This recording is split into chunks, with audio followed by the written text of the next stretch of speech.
And to the Son, and to the Holy Spirit, one God, amen. I'm so honored today to be speaking on the Sunday of Orthodoxy, the first Sunday of the season of Great Lent in our church.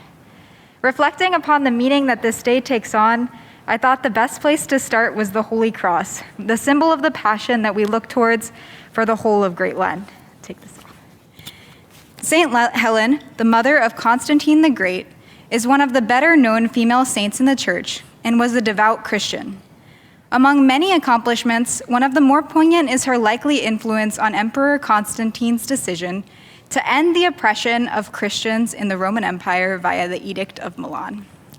St. Helen is also often credited with the discovery of the Holy Cross more than 300 years after Christ's crucifixion.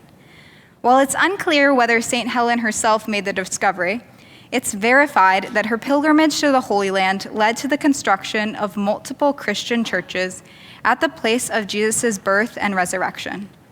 She stayed to do humanitarian work in Jerusalem and the other places that Christ called home.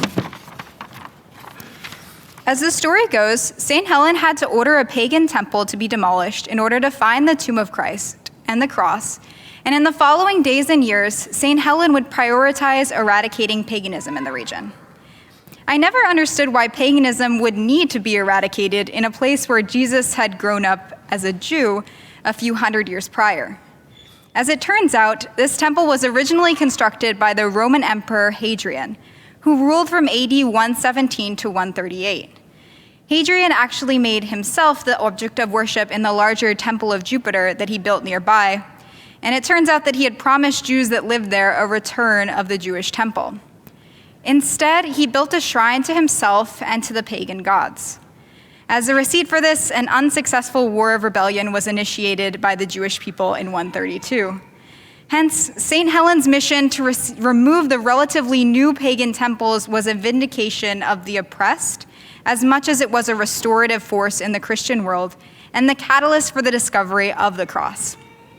In the wake, several octagonal churches were built in the vicinity in the year AD 325, one of which was the Church of Mary's Rock.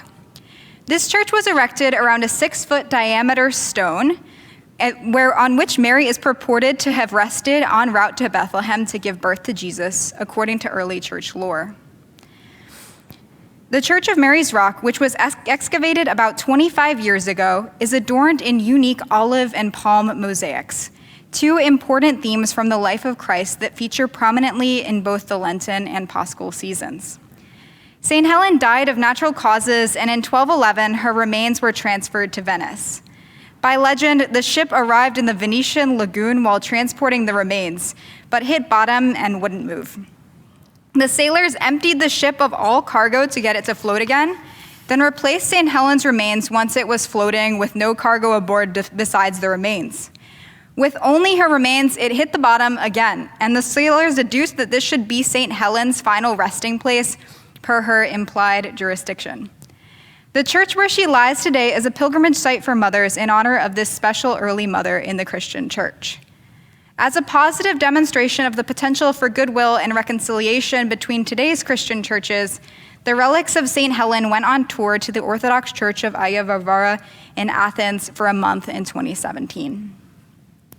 The female saint perhaps more intrinsically tied to the Sunday of Orthodoxy is the Empress Theodora, who became a saint for protecting the practice of the veneration of icons in the church during an 843 synod. A canonical example of female strength during a time in which females were rarely permitted to lead, Theodora the Blessed ruled as a regent for her son after her husband Theophilos died young from dysentery, and her son, the heir to the throne, was only 2 years old. Though her husband was an iconoclast in support of the Second Byzantine period of iconoclasm, his wife decidedly was not. Though it isn't known whether Theophilos knew how Theodora felt about icons, he fiercely defended her right to lead on his deathbed, a contributing factor to Theodora's later coronation and largely independent rule. Both Theophilos and Theodora were fierce defenders of their daughters in addition to their surviving son, and their eldest daughter even ruled as a regent alongside their son Michael and Theodora. Theodora made it clear that she indeed had the agency to rule and remained independent during her 13-year reign, during which time she secured the role of icons as a central part of the Orthodox faith and established the tradition of a procession of icons, like we'll see in church today, in the Church of Hagia Sophia. Icons were always portrayed to me as windows to heaven during my upbringing in the Orthodox Church, a perspective I owe to the Empress Theodora. Beyond their function in facilitation of worship and prayer, I learned the role of icons early on from excellent teachers as a means to understand and to visually read Scripture. I also learned about the enjoyment of the icons themselves for the beholder to strive towards the holy lives of the depicted. My perspective was shaped by my godmother, Sister Theopisti, who chose to enter religious life shortly after my baptism and sends me a letter every year on my name day that describes the daily operations of the nuns at St. John Chrysostomos Monastery. She writes about the prayerful journey of iconography and the daily dedication of the nuns to the spiritual act of icon painting. The constant prayers of my godmother and many other nuns for me and for all of us are a blessing invigorated by the practice of iconography. The icons they paint are sent to many homes and churches, including the 2 from my godmother that hang in our home.